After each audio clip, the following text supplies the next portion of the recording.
Who in this room thinks they're beautiful? Okay, okay.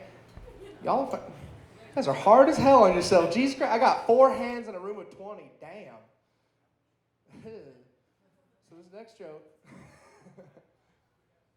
So everybody in here, I'm sure, has worked some sort of retail or some sort of like customer service job where like face-to-face customer time is kind of a very real thing. It's a day-to-day thing in your job. And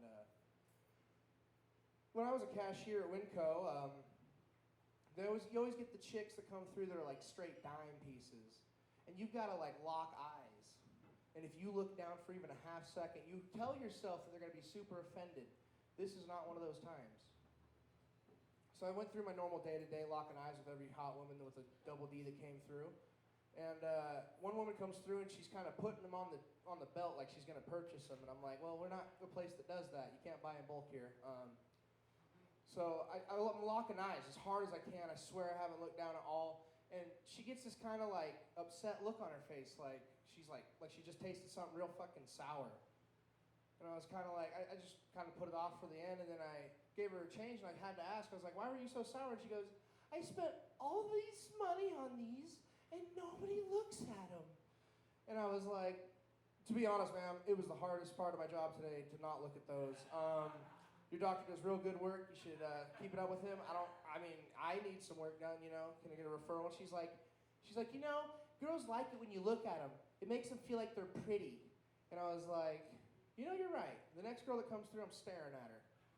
And for some reason, I justified that to myself. Like, that's what she told me to do. And I was going to tell the next person if they got offended, hey, man, lady that came through before paid for her boobies, and she was proud of it. You should be proud of your real ones. She couldn't have those. So the next girl comes through, and she's a dime. And I look down at her breast, look back up at her face, and I know she knows I looked. And then a huge muscle-bound Samoan dude walks around the corner and sets a Snickers bar where she's about to pay, and I'm like, I made a mistake. I hope she doesn't tell him. I hope she doesn't tell him. And so I'm standing there, and I do all the checking, and for the first time in my job ever, I copped a peek, like, uncontrollably, like I had to look. I was just like, bam. And he looked pissed, but she noticed me do it this time, and she was stoked. And I learned right there that she wasn't going to have him beat me up. But for about 5 minutes, I was like, this guy's going to whoop my ass for looking at them titties. And I really feared it, and he left, and I figured she talked to him about it. And, like, hey, at least he looks at me, and it probably caused a fight that later on caused the end of the relationship, whether it be toxic or not. So I've done some pretty toxic things when I was a younger child, some pretty harnish things, and some really fucked up some people's lives, really. So I used to sell wood in Brookings with my cousin, and it was cheap labor. I got paid $20 a cord, and he was selling for $3.40. I kind of didn't get how that was fair, but so we had a trailer that we would pull 2 cords with, and we loaded them both up way heavier than we were supposed to. And we had a delivery in California down the 101 about 40 miles from where my grandma lives. You take a left, you go into the boonies, and you're never to be seen again if your tire pops. So we're about halfway up that road, and our tire pops on the trailer. And I had to sit there because he had to go get some help for the tire. We didn't have a spare, and like any good adult does, he left me with a book of matches in a dry field, and I'm 13 and bored. I don't think I need to tell you how that ended. I was flicking them, I was striking them, and seeing if I could get them to stay lit for long enough to like light anything on fire, and I couldn't. So I just said, "Screw it! I'll light them and toss them on the ground." And it like caught in like a second. Like I've never seen fire spread so fast in my life. So I fucking Smokey Bear came out of me. I stopped, dropped, and rolled on half of it, and I gave myself like half of a shirt after that. And so what I did is I picked the trailer up and I pushed it into the gravel where it wouldn't be burned. And by the time my cousin got back, I'm surrounded in like 15-foot flames, but there's like a tunnel where the road is to get to me. And he wasn't even mad. He's like stoked because I moved the trailer. And I'm like, aren't you going to have to pay some like legal fees for this? I kind of just fucking decimated a forest, And he's like, they probably won't know. It's good for the environment. And I was like, that's probably not what they're going to say. I was like, I have good reason to stand that burning down a national forest section is probably frowned upon by the state government. So we went to deliver finally got the tire back on the trailer, and we went to deliver the wood.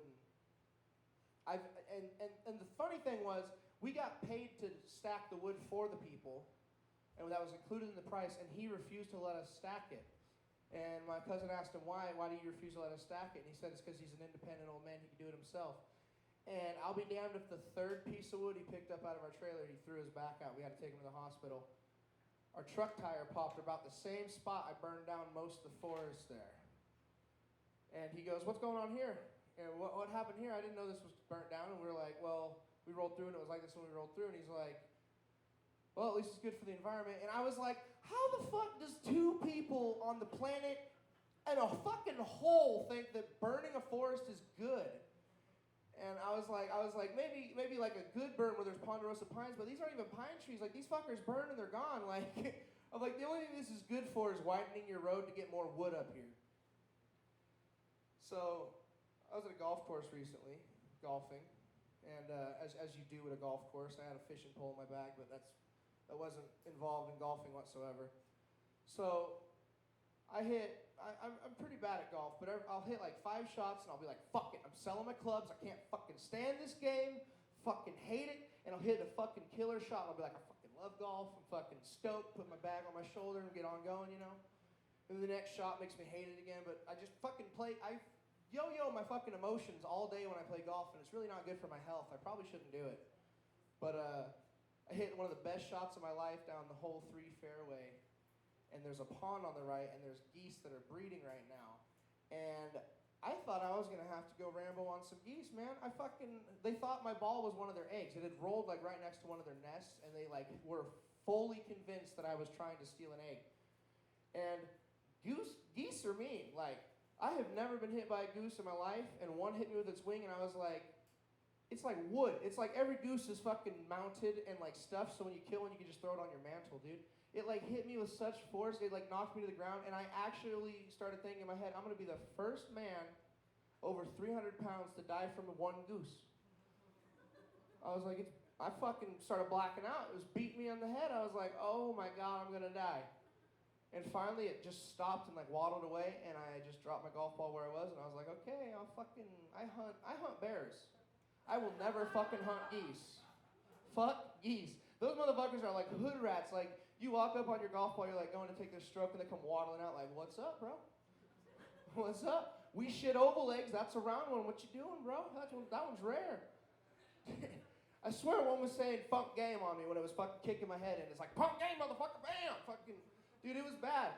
And so I get to the next hole, and there's some geese with like little mohawks on. Like, they fucking like got a punk section. I'm like, who knew that geese were like diversified? And I looked it up, and they have accents and stuff. So I was like, I probably got beat by some inner city geese, and the geese on the next hole were like Aussies. They were all cool. They're like, all right, mate, go through.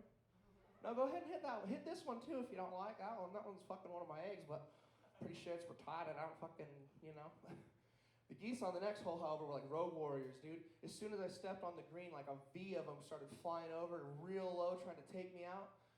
And I was like, dude, I'm never coming to Bear Creek Golf Course again. Like, fucking geese can have it, dude. Like, I've seen 3 different geese in 3 holes. I'm like, I don't ever want to come here again. And I finally get to the pro shop, and I tell the guy, and he's like, yeah, people have been complaining about that. And I was like, and you've done nothing. And he goes, well, no, we've gone out and rode around on our cart and scared them up. And I was like, and then when you're gone, they land again. And he goes, yeah. And I was like, you don't really care for your job. And he's like, bro, it's going to be a casino soon anyway. I don't fucking care. And I was like, okay, that was like 3 years ago. There's still no casino there. Thank you guys very much for listening tonight.